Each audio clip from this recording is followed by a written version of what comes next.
Hey, everybody. Hey again. We're here for another edition of Millennials Don't Suck. What's up, guys? It's me, Matt. Me, Ari. And today is National Voter Registration Day. On the day that we're recording this anyway. And last night was a pretty epic night in the political sphere. And we thought about not talking about it, but we can't not talk about it. And Ari had a few thoughts to kind of kick us off, didn't you? I did. So obviously, a lot of us watched the debate. So we're recording this on a Tuesday evening. Last night was Monday. It was the night of the first presidential debate between Clinton and Trump. And for those of us that watch, and I actually only watched part of it and listened to some of it on the radio, but for those of us that got to see it or hear it, you saw how staggeringly different the two people on stage were. Yeah. And the temperaments and the capacity for nuance, for lack of a better terminology. And I think... and just to cut in for just a second, like, it's easy to turn on the TV and see two white people of a certain age and just autocorrect them as like part of the same establishment. Right. Just be like, oh, that's the establishment, and turn off. But so we all saw somebody last night in Donald Trump or Trump or whatever, who's, I don't even want it's ridiculous that it's gotten this far, and we've all rehashed it a million times, and I think everybody that's listening to this probably agrees, so I don't want to go crazy. But it really hit home for me, for I think really the first time of how close this guy is to actually leading the country, which is fucking insane. Literally 50% chance. Yeah, it's a toss-up in the polls right now, and it made me really kind of think about the possibility of this person, having his hands on the wheel. And he said something particularly, obviously he said a number of things that were totally fucking crazy, but one of the things that he said was that he wants to bring stop and frisk across the whole country. And we all know that it was already proved unconstitutional and that it's totally a violation of the Fourth Amendment, and that it's really fucking racist. But to implement a policy like that across the whole country, that to me screams of fascism. Like that is what fascism is. I when I think of, living in Mussolini's Italy or living in Hitler's Germany, I think of the secret police or whoever it was, or the black shirts or whoever they were, who could just stop whoever the fuck they wanted and say, hey, like, we think maybe you're a terrorist, or like you are a gang member, or whatever it might be, and those people just go away. And we all know how broken our justice system already is, and to put a man who's willing to, kind of create a fascist state at the helm of a justice system that already is clearly not working, is a recipe for fucking the failure of our society. And so Matt and I have been talking just because this podcast is called Millennials Don't Suck. And a lot of people have come at me recently, not in a bad way, but just saying like, hey, millennials don't suck. Like, what the fuck is going on with this whole election thing? Right. And yeah, it's hard to come back at, quite honestly. And look, like, here's the thing, right? Some of you may have already tuned us out. Right? Because you heard Ari, and you were at a certain point, you might have got ahead of him. Like, oh, he's going to bash Trump for 2 minutes, right? But here's the thing, right? Here's the thing about this podcast. Here's the thing about this guest that we have on this podcast this time, Chris Kluwe, who is emblematic of this idea of truth to power, is it's at a certain point when you are in a certain stage or place of privilege, it is not a right. It is a responsibility to speak truth to power. So when you hear Ari say what he just said, it's easy for millennials to think something's jumped the shark, right? Right. And that bashing Trump has jumped the shark. Oh, well, Jon Stewart did it, and then Stephen Colbert did it, and then John Oliver did it, and everybody's done it. And it's also easy to say that Hillary Clinton is part of a corrupt and broken establishment, and putting somebody into power who's not part of that establishment, or who maybe isn't totally working at the behest of special interests is maybe a better thing for the country, or let's see what happens when we pull this lever type of scenario. But that's fucking crazy. Yeah, it's crazy. It's anarchistic. And what's the right way to say that? Anarchic, I think. And it's anarchic. And it really is like, it's the same mentality that folks who voted for Bush had, especially in the second election, which is like, well, it's these folks who think, well, the end of the world is coming pretty soon, so I might as well just vote for whoever's going to serve my special interests now. Right. Driving a dialogue. Right. And it's absurd. So Matt just mentioned something important. It's kind of where we want to go here. And what we get to talk to Chris a lot about in this conversation is speaking truth to power, because that was what he had the opportunity to do so in 2013 when there was with the Minnesota Vikings. Yeah, when he was on the Minnesota Vikings, and Minnesota was voting on a state referendum to ban gay marriage. And some groups kind of asked him if he would be willing to speak out against that. And in the way that he describes it, in the way that you'll hear, it wasn't even a question. It was, I have the opportunity, I have the mouthpiece, and I have the responsibility to do so. And to not speak truth to power would be wrong. So there are many ways to speak truth to power. Right? And on National Voter Registration Day, one way that you can speak is by registering to vote and then voting. And there are two options. We're not going to pretend we're a fucking bipartisan podcast in this moment. And also, we're not going to pretend that Hillary Clinton is a strong or perfect candidate, because we know that, just like anyone else, and maybe more than a lot of people, she has flaws. But when your options are fucking anarchy and the continuation of a flawed system, in the interest of our society, I choose the continuation of a flawed system that we can work at to improve. And all you folks who wanted Bernie, God bless you. All you folks who might have an appreciation for Jill Stein, God bless you. But it is not an excuse to sit on your hands and say, my guy can't win, right? Because if you do that, if enough of you do that, then the worst will happen undoubtedly. I really don't want to wake up November 9th to the prospect of 4 years of Donald Trump on the TV and giving the State of the Union and creating a cabinet of Donald Trump's people and appointing Donald Trump judges. Right. I mean, we all, or a lot of us at least, the people that I respect and like, all celebrated the Supreme Court decision last year to make gay marriage legal across the country. And that happened because there were enough judges who saw that it made sense that were on the Supreme Court. A lot of those judges are getting old, and the next president will have the opportunity to appoint probably three, anywhere between 1 and 3 judges, which is the most historic impact, more historic impact, unless Trump starts a nuclear war or something, will be incredibly historically impactful for this country. And the prospect of a guy who uses his own foundation as a slush fund, who doesn't pay taxes, who probably has been at some point, been supported either financially or otherwise by Vladimir Putin or Putin's people. I don't want that person to be anywhere close to making those kinds of decisions. So please, I know we're ranting and you might have tuned out already, but this is crazy. This is just fucking crazy. We have, as millennials, we make up one of the largest portions of this country, and we need to speak.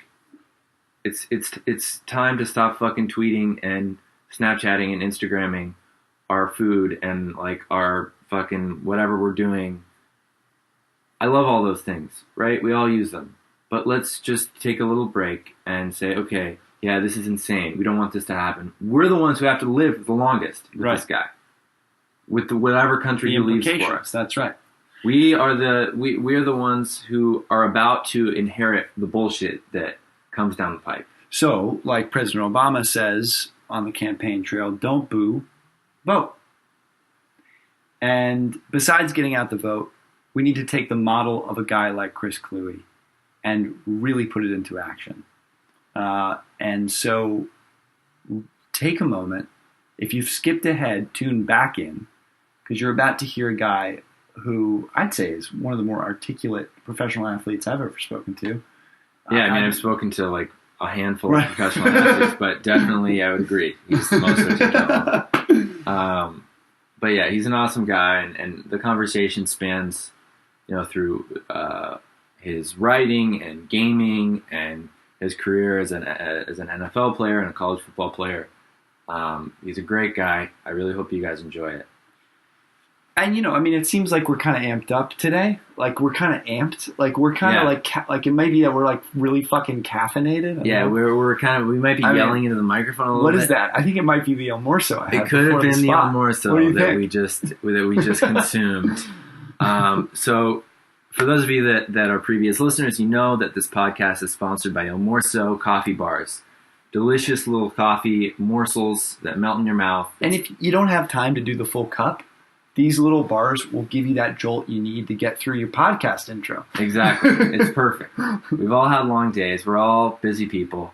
Literally, it's just like eating a little bar of chocolate. It's like a pillow mint on your hotel pillow. Super great, super easy. You can order them online at ilmorso.com and use our promo code Millennials to get 15% off. 15% off, and that's Millennials with an S. Yes. You're supporting a great company. You're supporting us. And you're helping this thing keep going. All right. Without further ado, here's Chris Kluwe.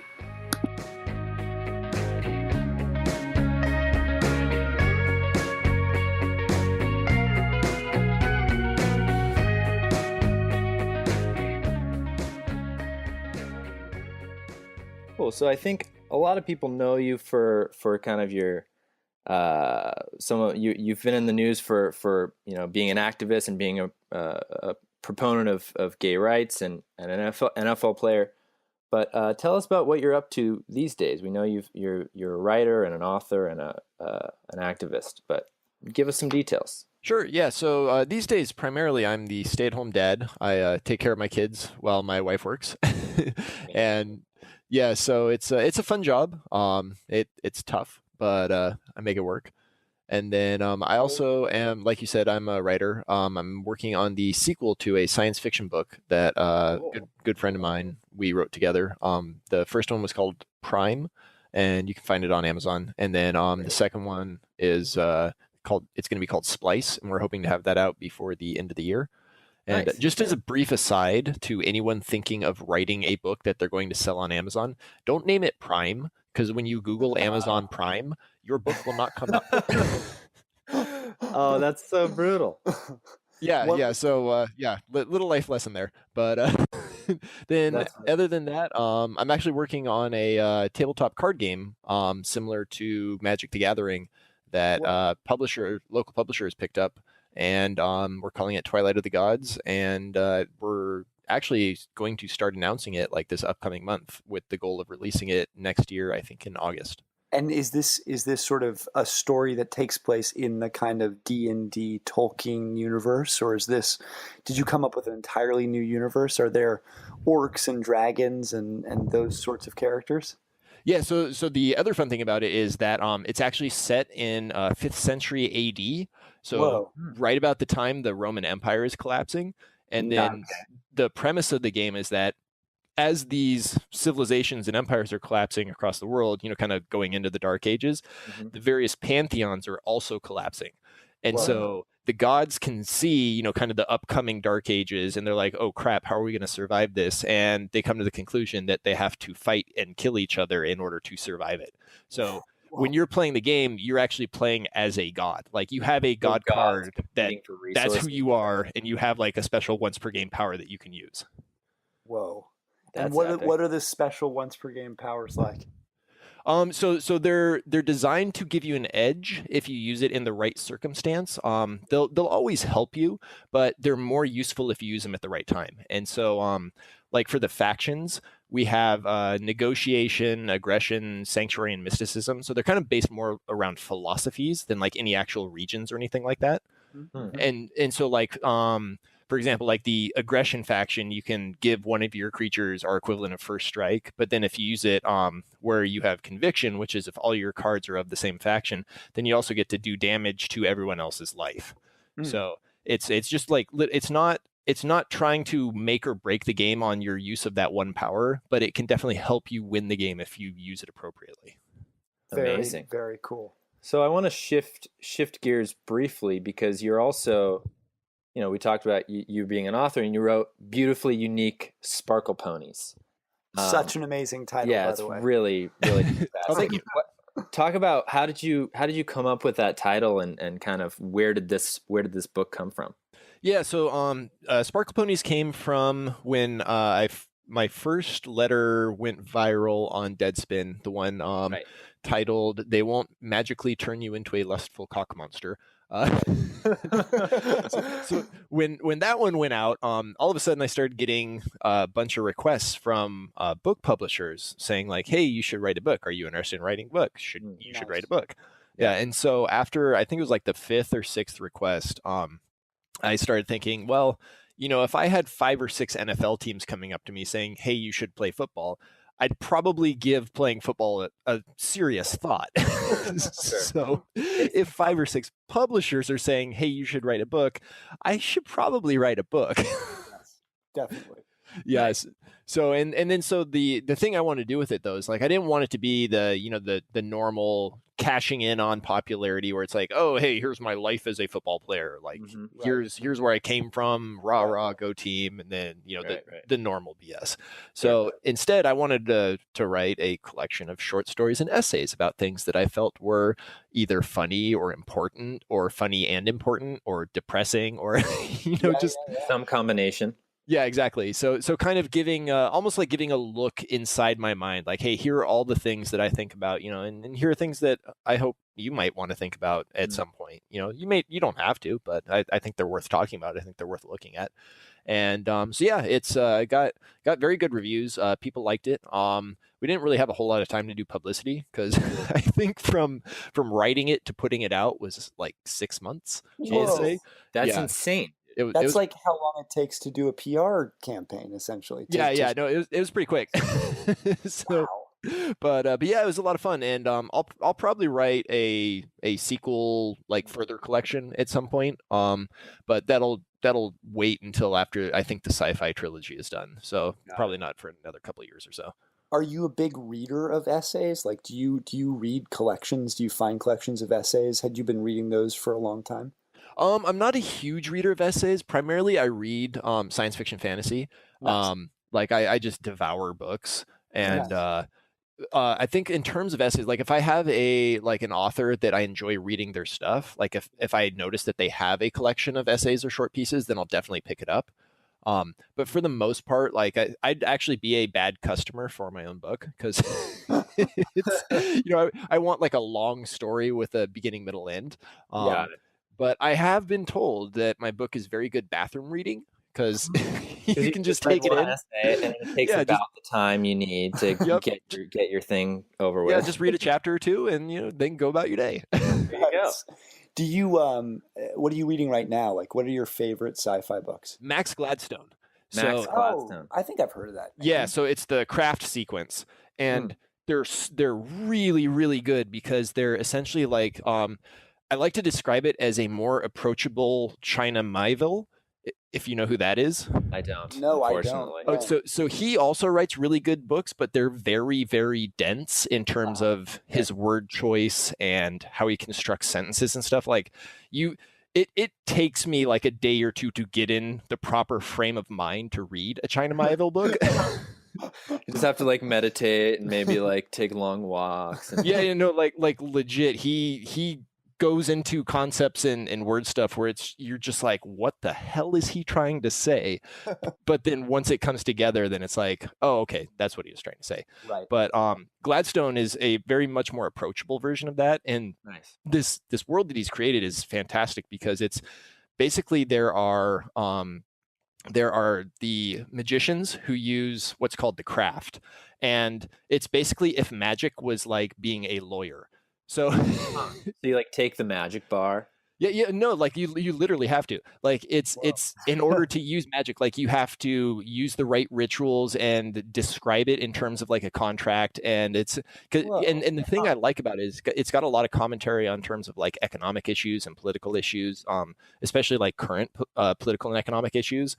And at the same time, you've also got this like insane city full of weird and strange things and gods that are being killed and, undead craftspeople that own the entire city. they're really good. That's amazing. Yeah. So I've got to ask, I mean, have you always been interested in sci-fi and fantasy from a young age? Oh yeah, without a doubt. Like when I was a kid, I grew up reading all the time. Like it was I think I started reading at the age of 4, I want to say.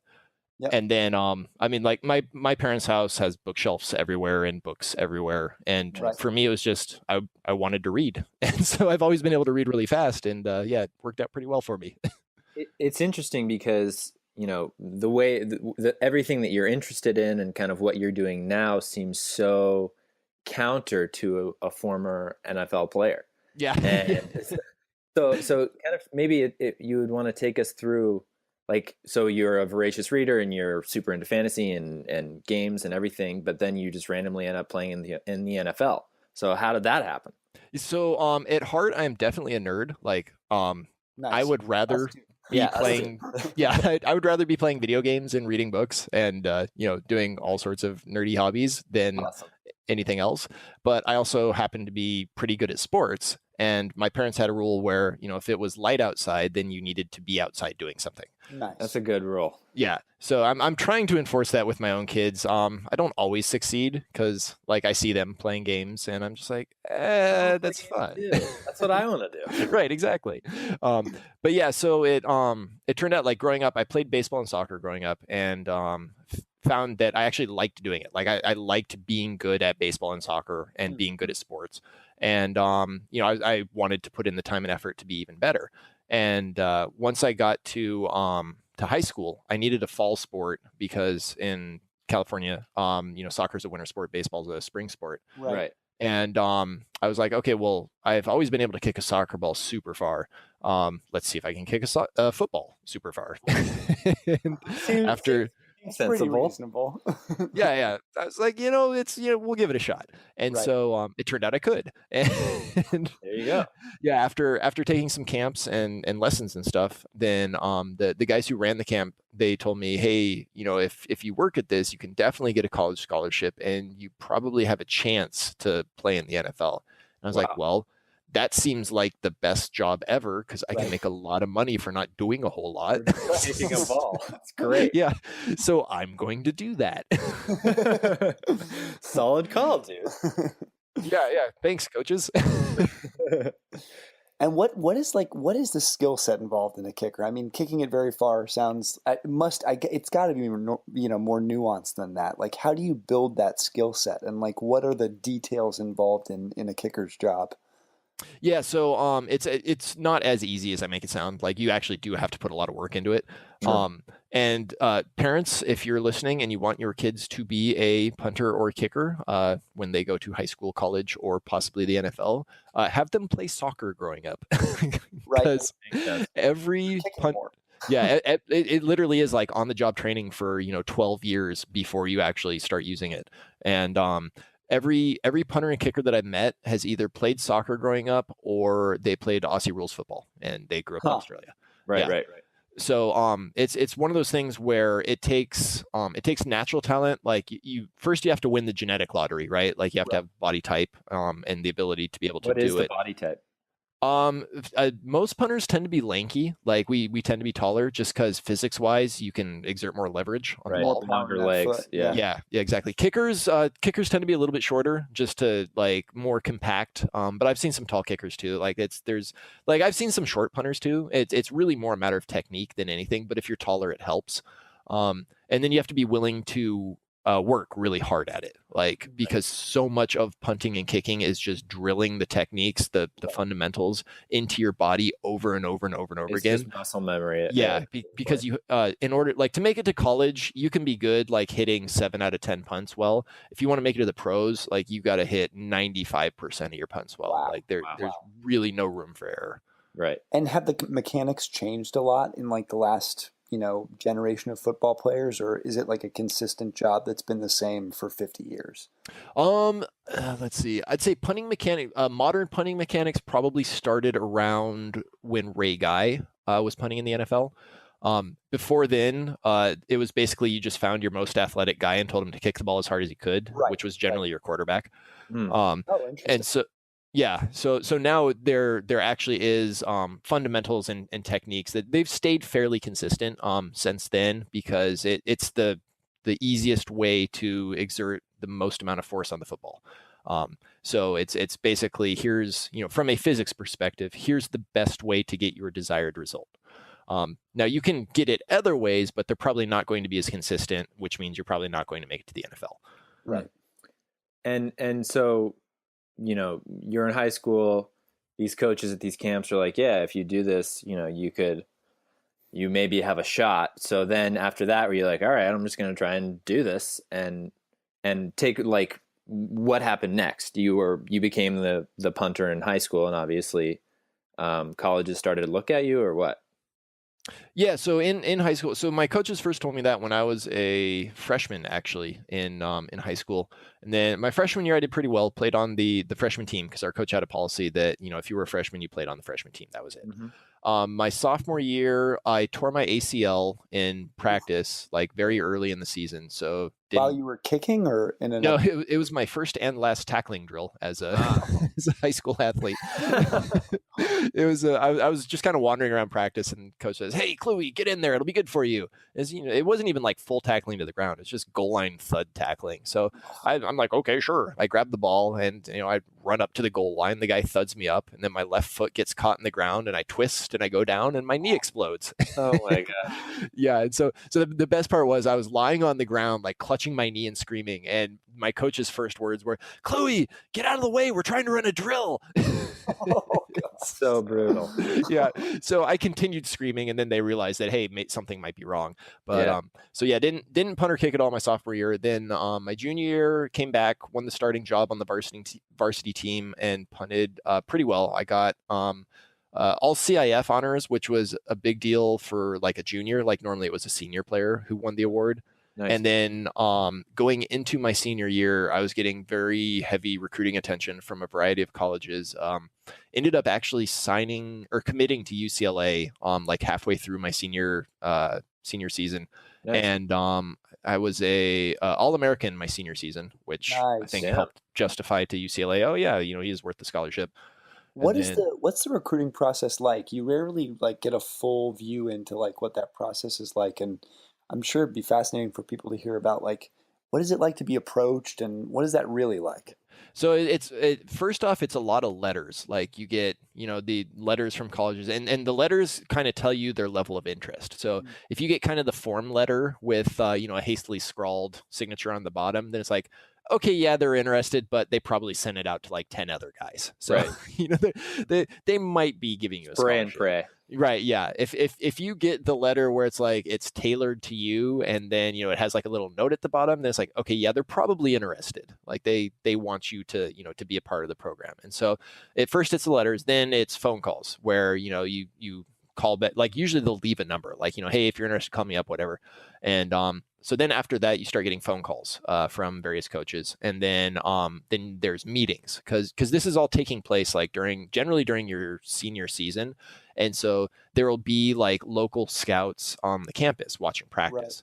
Right. And so like in my case, I committed to UCLA fairly early on, And the thing is, though, is that that's not set in stone. Like other colleges will still try to recruit you away. So like I had guys from SC saying, hey, are you sure about UCLA? You sure you don't want to come to SC? I had like East Coast teams being like, hey, you should come to our school. And so for me, I was fortunate in that like I pretty much had my choice of where I wanted to go. For a lot of guys, just getting even one letter is a victory because it's, hey, that's a portion of my schooling that I'm not going to have to pay for, which is awesome. Yeah, I was also wondering, are good kickers rare? Like, is that a rare position to be really good at that young? It used to be. It's not quite so much now since Chris Saylor, he was a former kicker at UCLA. He started running very large kicking camps about, I want to say 8 or 9 years ago. And he's kind of become like the pipeline from high school to college where if you want to be a college punter or kicker, like, you go to one of Chris Saylor's camps and you've got a very good chance. Like if you're good, like that's how you'll get there. That's a good niche to go for. Right. Well, and that was the thing. Like no one really had that niche before. Like you kind of had some local guys here and there, but Saylor's camps are now like they're all across the United States. So he runs like an East Coast camp, a Texas camp, California camp. I think he has one like the Midwest somewhere. And so he's really kind of found that and taken that over, which is awesome for him because he's a good dude. I've talked to him a couple times. Nice. And but yes. And how are your parents reacting to it? Are they like supportive, excited, or are they cautioning you? Like, how are they helping you?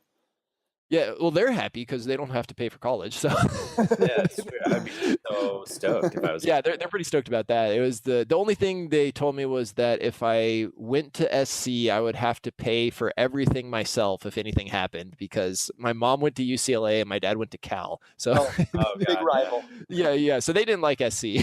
Right, that's funny. Yeah, so I think they were both pretty happy when I ended up going to UCLA. Nice. So what was? I mean, you always hear about kind of the stories of being the college football player. What was that like? Well, usually those stories are told from the perspective of like the quarterback or the linebacker. all those kind of like stereotypes are true about like the quarterback or the the running back or whatever kind of. Well, it depends. Like it honestly depends on does that person want to be that stereotype? Because I've met a lot of very smart people playing football. I've also met a lot of very dumb people playing football. And so, I think there is something to be said for it, but at the same time, I don't think it covers everyone in the way that people normally think of stereotypes. Like there are kind of those douchebag popular guy at the school quarterbacks where, you can tell they're just that guy. But then there's also those quarterbacks who'll be like, yeah, they're really, really good, but they also take the time to talk to everyone. They don't believe their own hype and they're just cool people. So yeah, I don't think you can really narrow anyone down without knowing them as a person. And how did your life change? How did the level of competition change? How did things change once you went to college? Well, it got tougher because in high school, you can be like, yeah, I'm the big fish in the small pond. And then once you get to college, it's everyone was the big fish in the small pond. So now you really have to compete. So for me, it was I redshirted my freshman year and then didn't play the next 2 years because the guy in front of me, his name was Nate Fixie. He was the all Pac-10 first team punter when I got there. Oh, dang. Yeah, so it was, and I knew that, okay, yeah, I'm going to have to pay my dues. Like I thought I was better than Nate. But the thing is I wasn't that much better to where the coaches could justify putting in someone who they didn't know what he would do over a guy who was the first team all Pac-10 punter. Like that's just not how it works. Did you guys get along? Did you learn a lot from Nate? Oh yeah. No, we got along. It was, I don't know that I learned a lot from Nate. It was more just kind of, cause basically everything I learned from punting and kicking, I learned from the instructors I had in high school. Their names, they were Paul and John Stonehouse. They'd both punted in college, and then John John punted in college, Paul kicked in college, and then John bounced around the league for a couple of years as a camp leg, as a punter. So they had taught me essentially the fundamentals of what I was doing, and I tried to, learn the fundamentals of things that I want to do, because then you know how to correct your mistakes, right? Sure. Like it's one thing to be like, oh, cool, I got a good result. The harder part is, okay, how do I replicate that result? Right. And if you don't understand the fundamentals of what you're doing, then it's just trial and error, guesswork, luck, and you're never really going to be that good at it. Right. So yeah, so I mean, but I got along with Nate. Like I didn't bear him any ill will because I understood what was going on. I was like, okay, eventually it's going to be my turn, and then once it is my turn, I have to make the most of it. What was maybe your best memory from being a college football player and your worst? Let's see, best memory. I had a punt versus Cal where we were playing in the Rose Bowl.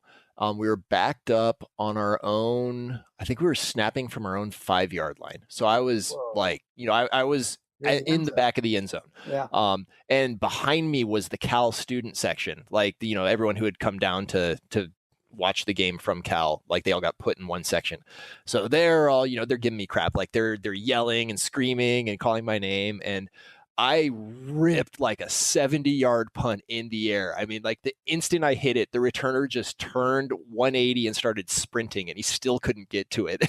Jesus. Yeah, and the only downside was when it hit, it bounced backward instead of forward. Because if it had bounced forward, it would have probably gone the length of the field. Oh my gosh. Yeah, and it was so great because like when I hit the ball, suddenly behind me there was just a collective, oh. And I was like, yes. So yeah, that was pretty good. I enjoyed that moment. Worst one was probably, I think we were playing Oregon. No, we were playing Oklahoma. Huh. And that was when God, I forget the returner's name, but he set the NCAA record for returns for touchdowns, punt returns for touchdowns. He returned 3 punts for touchdowns that game. We obviously got blown out. Heartbreaking. What was his name? Yeah. God, I can't remember. I want to say it was in like 2004. It was either 2004 or 2005. Huh. Got it.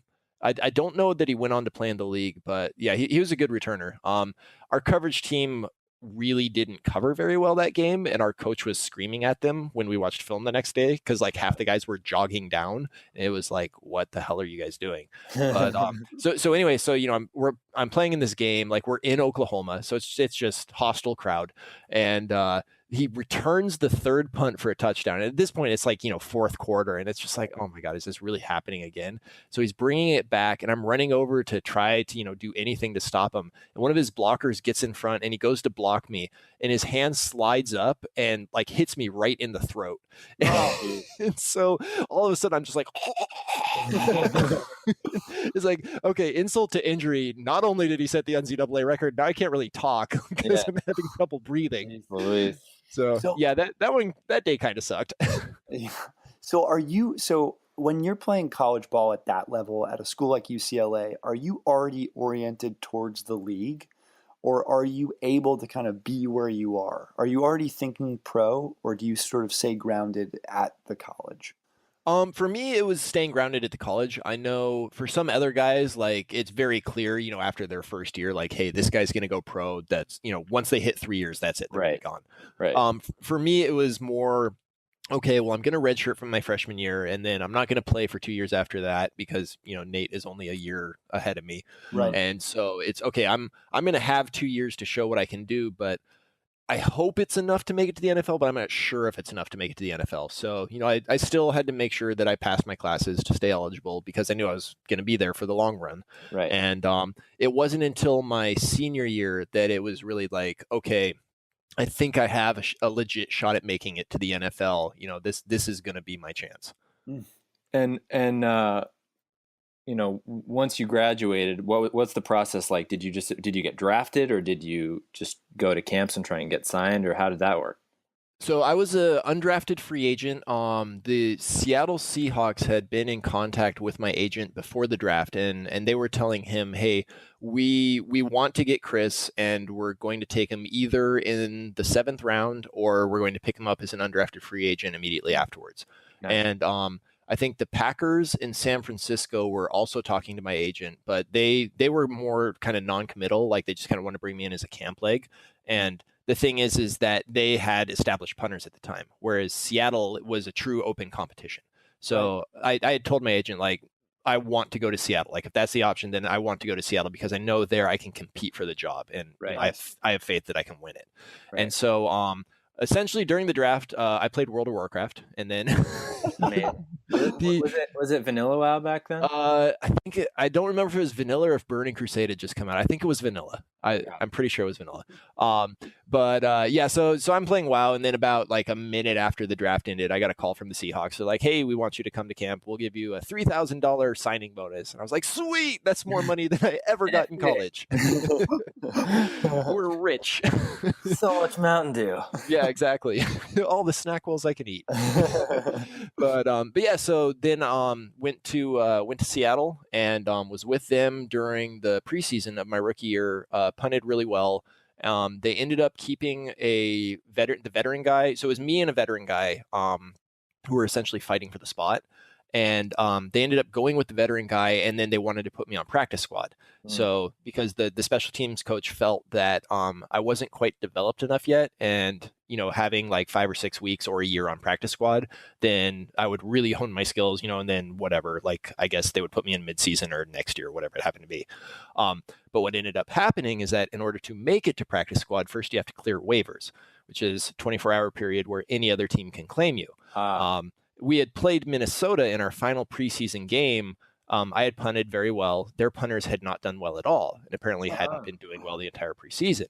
So Seattle tells me, okay, hey, we're cutting you, but we're bringing you back on the practice squad. So, find a place to live. If you've been looking, then go make your down payment, because you're going to be here. Right. And so I was like, okay, cool. So I jumped in my rental car, went on the freeway, was probably about 5 minutes out from the apartment that I'd been looking at, to stay at if I made it to the team, when I got a call from Seattle saying, hey, you need to come back. Minnesota just claimed you. You're flying to Minnesota in about 4 hours. Jesus. So I was like, okay, well, I guess I'm going to Minnesota then. Wow. And then the thing is, when you're claimed off waivers, you have to be on that team's starting 43-man roster that week. So you can't claim someone off waivers and then put them on your own practice squad. It's you claim them off waivers like they're starting for you. Wow. so you're just like, oh shit, now I got to play in a game. It's pretty much like, all right, week 1 NFL, I'm playing for Minnesota. Like, I'm the guy. Here's my chance. Better make the most of it. Wow. What was that first game like? I don't remember a lot of it. I think I was pretty amped up on adrenaline. Sure, understandable. Yeah, but no, I punted really well. It was weird because like I didn't know anyone on the team. Like I didn't really know the city at all. It was essentially a brand new environment in like every sense of the word. So the only thing I could control was me looking at the ball and punting it. And so I was like, okay, that's what I'm going to do. And so I ended up punting super well. I think I actually got special teams player of the month for that first month. Dude, which was pretty sweet. Now, unfortunately, near the end of the season, I tore my ACL and finished out. This was in the other leg this time, so I evened it out. But that was not so great because at that point I think I was like second or third in the league in terms of average, and so like I was super stoked. I was like, oh cool, I might make it to the Pro Bowl my rookie year. That would be really cool. Ended up I tore my ACL. The team didn't tell me my ACL was torn, so I finished out the last 3 games of the season punting with a torn ACL in my kicking leg. Oh my god! And I knew something was wrong because like I'd felt my knee buckle in the game that I tore it. And I had them do an MRI on it, but they just told me it was damaged.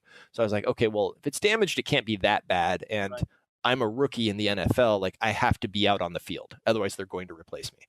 And so I was like, okay, well, this really hurts, but I'm going to get through it because that's what you have to do, like, to make it in the NFL. you got to make it work. And so the day after the season ended, the trainer came to me. He's like, yeah, your ACL's torn. You should probably get surgery on that. I was like, you think? Were you pissed? Were you like, why didn't you tell me that before? Yeah, I probably should have been, but at the time I was just like, I was so focused on just getting through the season that I was just kind of like, yeah, that explains that.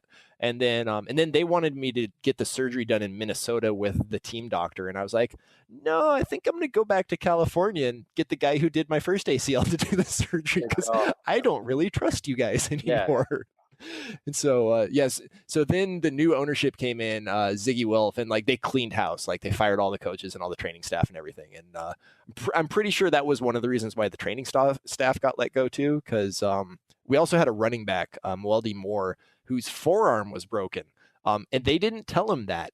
And they had him playing in a soft cast with a broken forearm. That has to be criminal. So that's malpractice does spring to mind. Yeah, no kidding. It also brings to mind for me, like, so that's a story that I would never have known about or heard about in the news or whatever. So what are some things that you can tell us about life in the NFL that just nobody would ever really think about or talk about?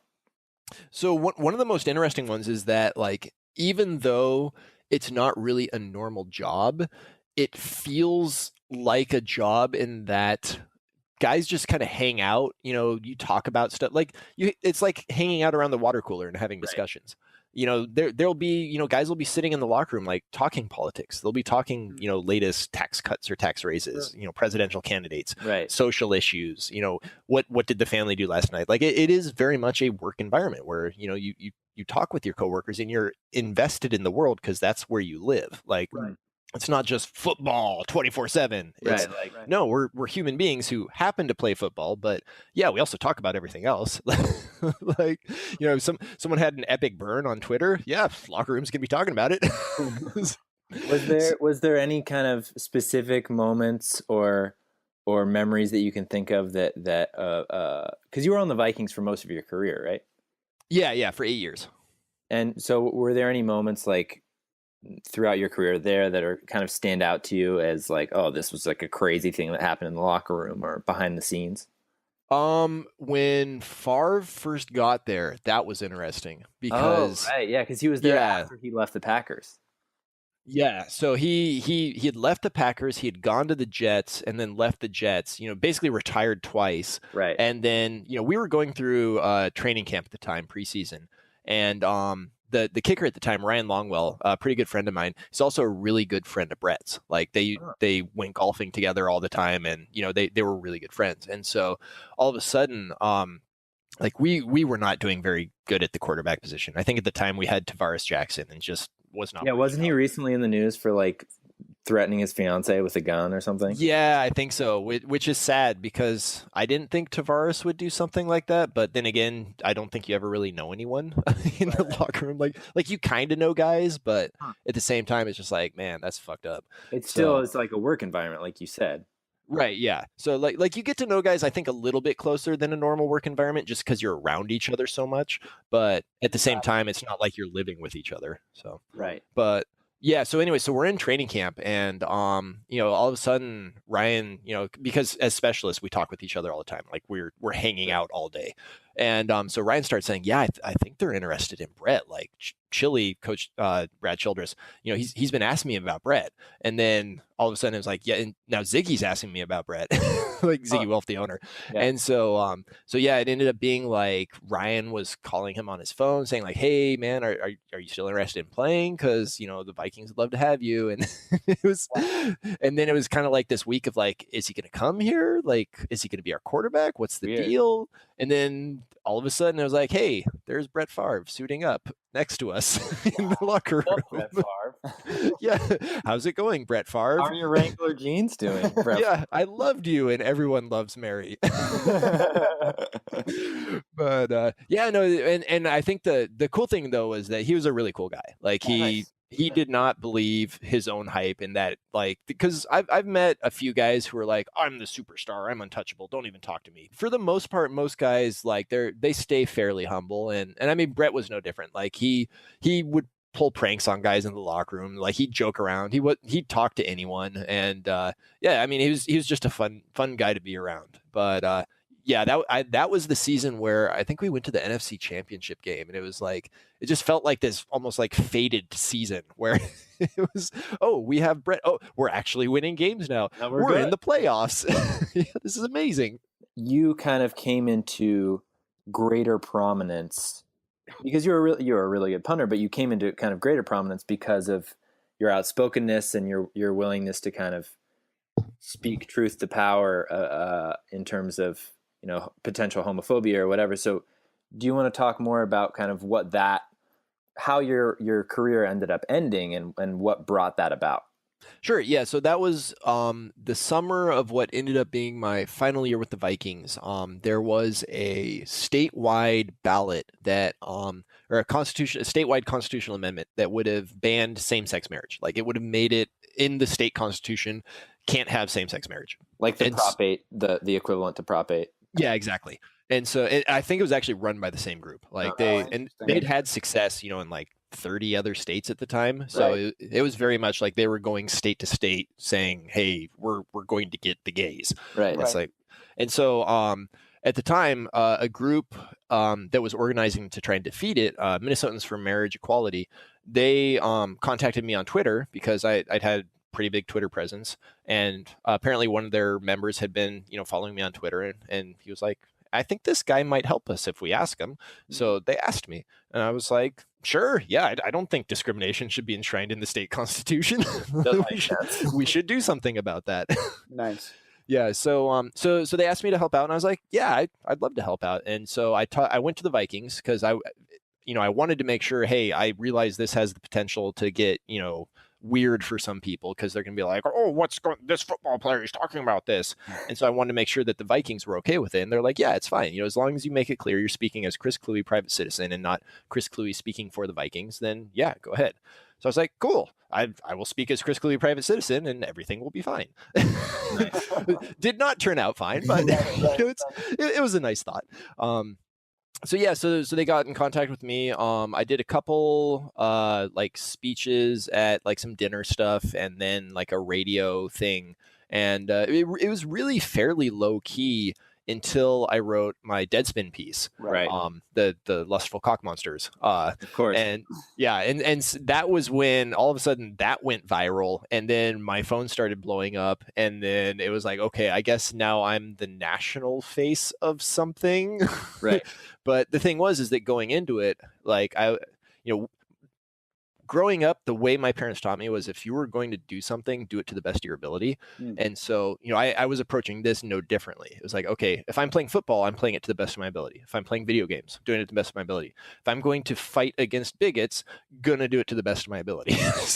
Nice. So yeah, so once I had that additional attention, once like the forum expanded, I was like, okay, well, I mean, this is a chance to do something. Like I can speak out on this and help make people aware that, yeah, this is something you should be talking about and thinking about. And discrimination is something we should be fighting against. So, the NFL is sort of, I guess the stereotype would be that a lot of athletes, that there's an association with, extreme masculinity and also, homophobia, anti-gay rhetoric, etc. Did you experience that? Was there like a climate of that, within the NFL, and did that make you more hesitant to speak out? Well, there was definitely a climate of that. But the funny thing is that it mirrored the climate in society. So, growing up, like I grew up, I was born in 1981, so, kind of grew up late 80s, early 90s as formative years, right? And at the time, that was something where you would call your friends gay as, not really as an insult, but just... I remember doing it too. Totally. Right. Yeah, exactly. And so as I grew older, I realized, hey, that's probably not the best thing to be doing because, it's hurting a group of people that really I don't care. Like, not that I don't care, but like, why do I need to hurt them if I don't have to? Like, unnecessary. Yeah, exactly. Like there are plenty of other words that I can use. So, I just stopped using it. I stopped using homophobic language because I guess I matured and, I figured out, hey, this isn't something that I want to be doing. Right. And so when I first got into the league, a lot of like the 6, 7, 8 year veterans, those were guys who grew up in like the early 80s, right? So it had been kind of instilled in them, like that was their mindset. So there was not a lot, but a pretty decent amount of, homophobic language, like, hey, don't be a fag, or, don't be so gay about that. Right. And then once I became the 7, 8 year vet, like that language was still there, but not nearly as much, because one of the things that the NFL shows is it really shows changing social mores, because the population of the NFL is primarily 21, 22, 23-year-old kids, like right out of college. Right. So you can see these social shifts happening like almost in real time. Interesting. And you can see that now with the whole Kaepernick thing too. Yeah, exactly. Like that's the thing is like here's a guy who grew up knowing that, okay, racism isn't solved. Like yeah, just because we had desegregation, like it wasn't a magic bullet that fixed everything. I mean, we still have lasting divisive issues in our country that we need to figure out, and a lot of younger people understand that now and they want to do something about it. So you obviously spoke out, and there was controversy around that within the organization as well. Yeah, definitely within the organization as well. It was, for the most part, in the locker room, the players were fine with it. Like I had, when the Deadspin piece came out, I had a bunch of guys come up to me, and about 60% said, "Hey, we agree with you on all of it. It's, we think you're doing the right thing. We think, gay people should have the same rights as everyone else." Sure. Then about 40% were like, we don't really agree with you on the gay rights stuff, but, we appreciate you speaking out on a First Amendment issue and, for standing up for Brandon Iambudejo. Right. And so what I thought was interesting was that kind of mirrored the social polls at the time, where, it was leaning fairly consistently 60-40 in favor of LGBTQ rights. And so in the locker room, I never had any problems. Like, if guys wanted to talk to me about stuff, I was like, sure, yeah, we can have a conversation. And we were always civil, and, we talked things over. And the coaching staff, which comprised mainly of older white men who grew up during the 60s and 70s, things were a little different. Right. So, yeah, that's actually one of the unfortunate things about the NFL is that they can say they want to change all they want. Like, I mean, they can do all their PR stuff and everything, but until owners and GMs and coaching staffs aren't old, rich white men, like, we're not going to see a whole lot of actual change because they're the ones who write the checks and they have a certain viewpoint. And did it feel like a brave move at the time? Did you feel like a lot of nerves around it, or were you just like, this is the right thing to do and I'm going to do it? I didn't feel nerves until the Deadspin letter went viral, because it was then that I started getting pushback from the coaching staff. And it was then that I was like, okay, they're probably going to try to get rid of me. And, it was unfortunate because I felt, okay, well, if I punt the way I've always been punting, my stats will be there. They can't get rid of me, but they did it anyways. So I was like, well, that sucks. But at the same time, before I ever even made the decision to start, it was, okay, am I okay with the potential consequences of this? Right. One of which could be me losing my job. And I looked at it, I was like, I am okay with the consequences of that, because at the end of the day, I think having a society that values all of its citizens is more important than me making another $1 million or $2 million playing a kid's game. Because if you constantly focus on entertainment as opposed to the structural foundations that allow that entertainment to exist, eventually your society will collapse and there will be no more entertainment. It's so interesting because sports is this thing that is both super real on the one hand for all of its fans. They're super high stakes. For the players, they've been working their entire lives to get where they are. And then at the very same time, it's completely not real. There are no like real world stakes. And so it's this thing that people obsess over and yet has no like market value just in and of itself. And I'm wondering, like, those two things sort of collided for you. So, was it around the same time, or did you always know that, yeah, this is just a game?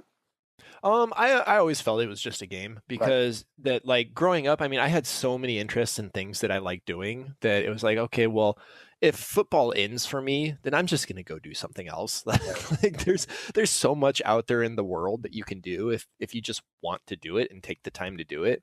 And I think it's unfortunate that a lot of guys don't have that mindset, or were never taught that mindset, because you see it happen with so many players that they grow up, their entire lives are built around football. Like, that's what they base their identity around. Right. And then once they're done, they have no idea what to do with themselves. And a lot of them end up broke, and they end up just not knowing what to do, and, get into bad situations. And it's like, as a society, we're failing those guys, because we have taught them since they were children that the most important thing they could be was a football player. Right. but that's going to go, like, if you were extremely lucky, you will last until like 38 or so, which leaves you probably another 50 odd years of life that you need to live. So, gotta figure something out to do for those years. Right. Yeah. So if you don't have any idea who you are apart from football, it's probably going to be a pretty rough 50 years.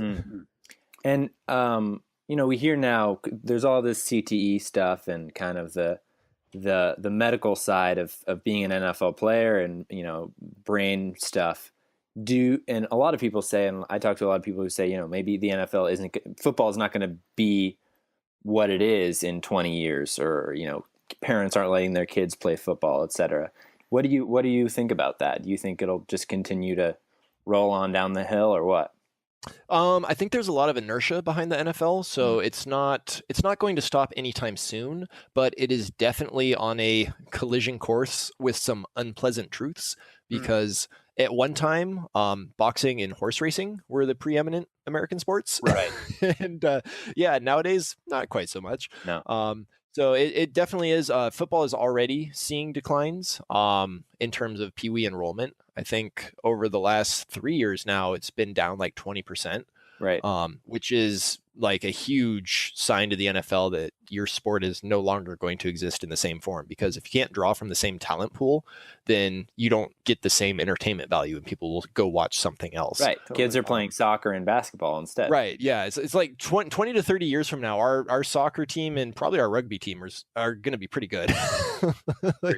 Well, it's also interesting that something even a bit more barbaric in MMA has kind of cropped up, and it's interesting to me. We see both this decline in football enrollment, but there's also an extreme increase in MMA training.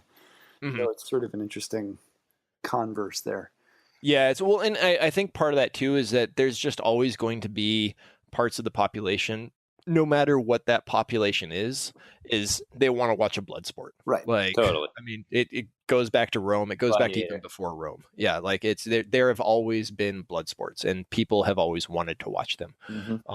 So the thing is that if as a society we're going to allow that, then it becomes our duty to cause the least amount of damage possible.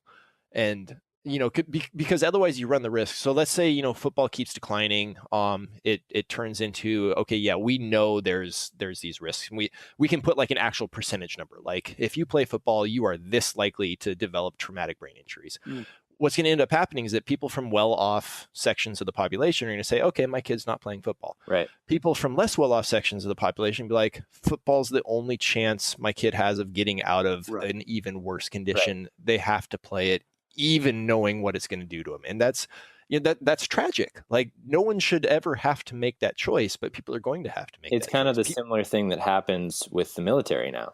Yeah, exactly. It's like, okay, I'm stuck in an environment where I'm never going to escape this unless I risk my life, serving in the military. And, again, that's on us failing as a society to provide for people and or to even make sure that the opportunities are there for people who want to take them. Like it's not even giving people something. It's saying, hey, people in this set of circumstances, they have a chance to succeed because they had access to infrastructure, public schooling, clean water, et cetera, et cetera. Right. Whereas people in this set of circumstances didn't have access to any of that. Yeah. It's like, well, one group's got a leg up. Maybe we should equalize that. Exactly. Yeah. So take us back to the moment that you realized, okay, I'm not going to be playing in the NFL anymore. I'm done with the Vikings. And how quickly did you kind of have a vision for, like you said, your next 50 plus years? Did you have a period of transition? I know those book offers started to come in, but what was that moment like when you really said, okay, I'm done, and moved on? So I knew I was done in the NFL. It was after I got cut by the Vikings, I was with the Raiders during the preseason of the next year. Got beat out by Marquette King, who's a hell of a punter. Like he legit beat. Well, I don't think he beat me out, but that's my ego talking. But it was more the Raiders had a choice between, okay, we have the young guy with the big leg. He might be a little inconsistent, but if he works out, he can be our guy for 8 to 9 years. Right. Or we have the veteran guy who we know what he can do, and we'll probably have him for 4 to 5 years, but then he'll probably be done after that. Right. And, since they were the Raiders and they were terrible, they're like, we're going to go with the young guy because we don't need a veteran guy. And I fully understand that. And the other thing is, like, that's how I got my start in the league. Like, I was the young guy at one point, and the Vikings took a chance on me. So I can't be upset when it happens with someone else. Like, that'd just be stupid. So the thing is, though, is that so the Raiders cut me. I was like, okay, that's fine. I understand their reasoning. Let's see if another team picks me up. Because at that point, I mean, I still had 8 years in the NFL. Like, my stats were pretty good. And so I kept myself in shape. I practiced punting, ready if anyone called. And so I had a couple workouts. I think Chicago brought me in for we called it a Call of the Wild workout. It was basically whenever a coach was mad at like a punter or a kicker or something, they'll bring in 5 or 6 guys and be like, oh, we're working out these guys. And really it's a message to the current guy, like, hey, shape up, or we're going to replace you in a couple games.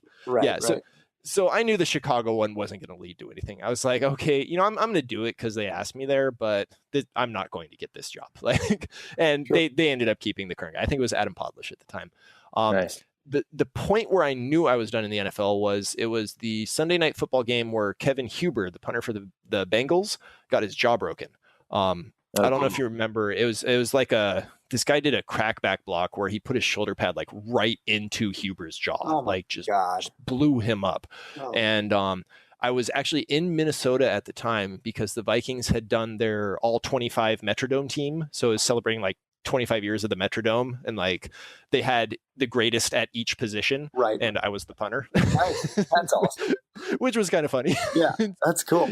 Yeah, so I was at dinner with some friends, and they had the game on in the background, and I saw the hit happen. I was like, I'm going to get a call from Cincinnati. Like they're going to call me because they're looking to make a playoff run. Right. Like it's 3 weeks until the playoffs. They've got a chance to do it, and there really isn't anyone else on the market right now. They need to be good and consistent. Right. Yeah, exactly. So I got a call the next morning.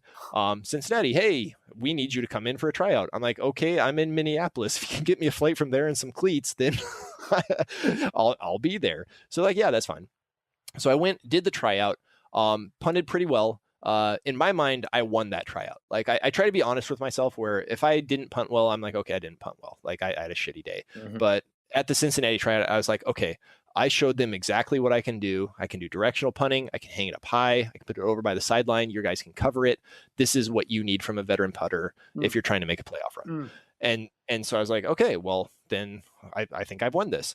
My first hint that I hadn't won it was when their operations guy came into the room because it was me and like 4 other guys that were trying out for it. He comes into the room and says, so Chris, you're flying back to LAX, right? Oh my God. And I was like, no, John Wayne, thanks. Oh my gosh, shit. Yeah. So I knew I did. So I was like, okay, fine, whatever. For some reason, they didn't pick me. Okay, but fine. They made a decision. So they went with a rookie guy. He had shanked a couple punts during the tryout. He ended up shanking a couple punts during the games over the next 2 weeks. Right. So then they cut him. And then they brought in Zoltan Mesko. Now, Zoltan Mesko is a great dude. He punted for the Patriots for quite a few years. He's a good punter. Nice. Thing is, Zoltan Mesko wasn't at the tryout. And at that point, I was like, okay, you know that I can do the job. You've seen me prove that I can do the job.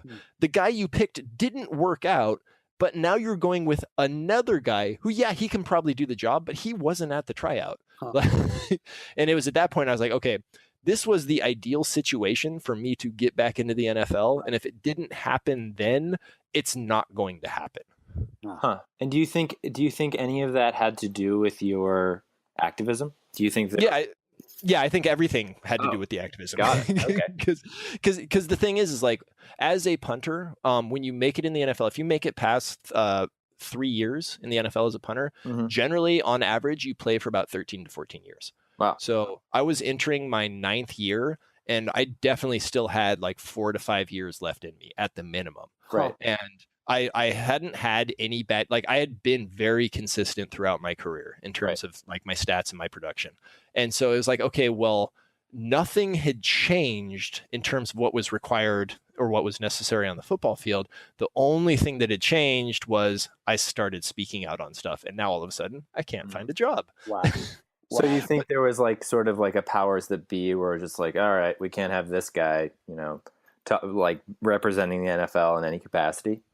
No, I don't think it was anything like that, because I don't think the NFL has any like active conspiracy of the general managers getting together in their smoky dim lit room, right.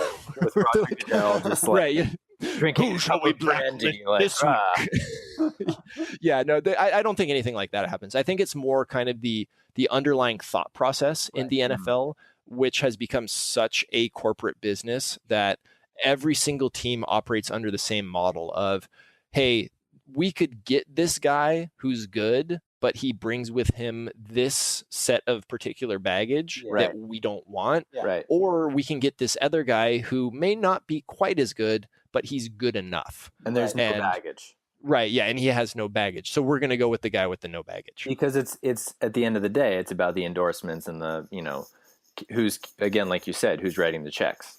Right. Yeah, exactly. And unfortunately, the owners haven't seemed to realize that. It's funny because the financial industry has realized it, like that, because I've been to a lot of conferences within the financial industry where they're like, hey, discrimination is bad. Like we need to have diversity because that helps us sell more of our product. Yeah. Like from a business sense, it makes sense. You go do it. Whereas the NFL is like, oh, we can't have that. What if our inbred fan base gets upset? The portion that lives in rural Oklahoma. Like, thinking about it. No offense to any rural Oklahomans that are listening. But yeah, it really doesn't make sense because from a business perspective, first off, you're costing yourself the market of LGBTQ folks who enjoy watching football, of which, I know there are plenty. Yeah. And then second off, from a team perspective, if you have a player that's gay and you have a player that's gay, like simple statistics says you have a player that's gay. Right. Like, if he's not playing at 100% of his capacity because he's worried about being outed and what might happen to him, then you're not doing your job as a coach. Sure. Like you're not getting the best product out on the field that you could be putting out on the field. Did you ever experience, any closeted gay guys in the locker room at any point when you were playing? No, none that I knew of. And that was something where like I had made it clear to, everyone in the locker room that it was like, hey, this is something I'm doing on my own time. If you want to talk about things or, if you want to come talk to me about it, like that's fine. I'll have a conversation with you, but I'm not going to try to force anyone to do anything because at the end of the day, I was in the locker room to play football. And so like whenever I was there, that was my focus. And also for me, it was like, I didn't want to force anyone to feel like they had to come out or, had to do anything because I can't even imagine what that would be like where you've worked your entire life to get to this point and it could be taken away, not for anything you do on the field, but simply for who you are. Sure. Like that has to be a horrible experience. So you've got these amazing books that you're putting out now. You've got this card game that you're coming out with, which sounds amazing, super compelling. I can't wait to get that. Yeah. Are you sort of now focused on authorhood and authorship? How does advocacy have a place in your life now, and how do you feel like it will going forward, or do you think it won't? So the big part advocacy plays in my life now is actually speaking engagements. So I do a lot of speaking at like small colleges and things like that. Cool. And funnily enough, most of them tend to be in like rural areas because those are the areas that need to hear the message. Oh, that's so. And so yeah. So it'll be someone from like a small parochial school or something where they're the one in charge of events and like.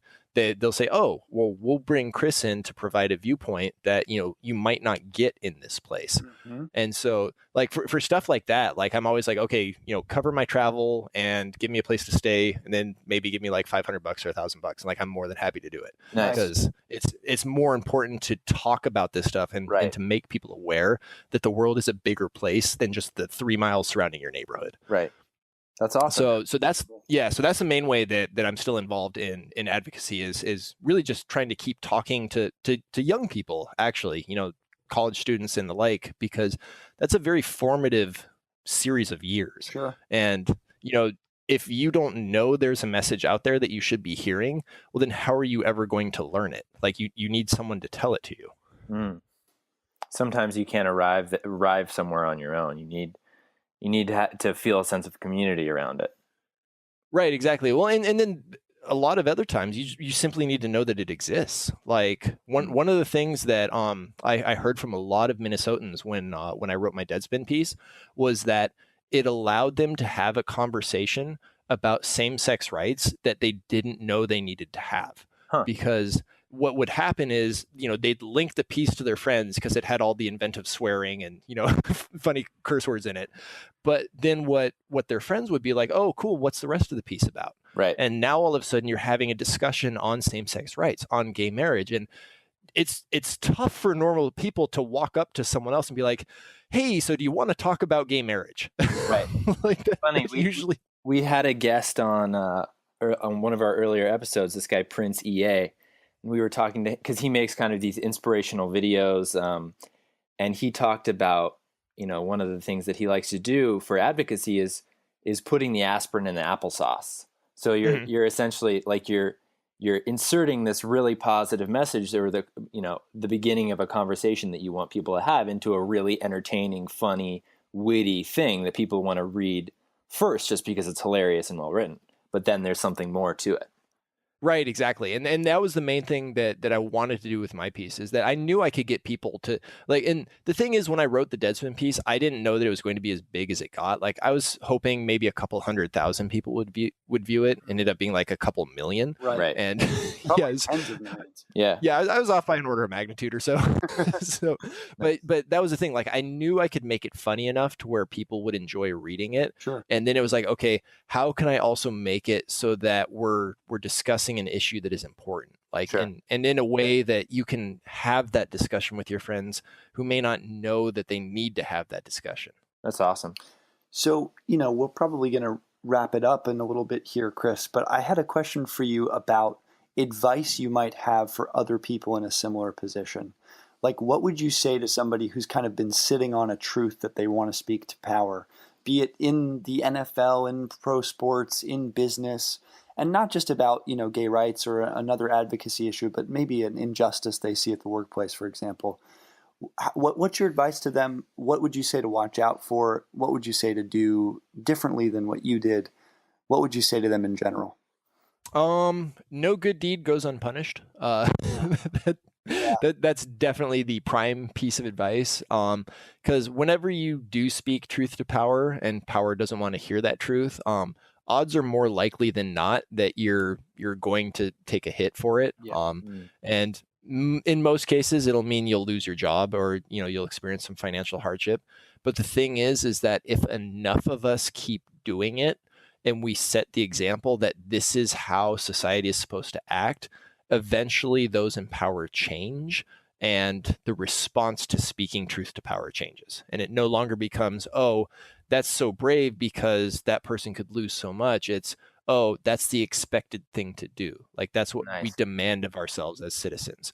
So it's tough to do because you really can end up sacrificing a lot. And, I'm very fortunate in that I was in a position to where I had already made enough money to retire on. Right. And a lot of people aren't in that position. And I fully recognize that. Like, that's a tough thing to do, where it's like, okay, my job is the only thing between me being in my house and being out on the street. Like, that's a legit calculus that I don't have a good answer for. Right.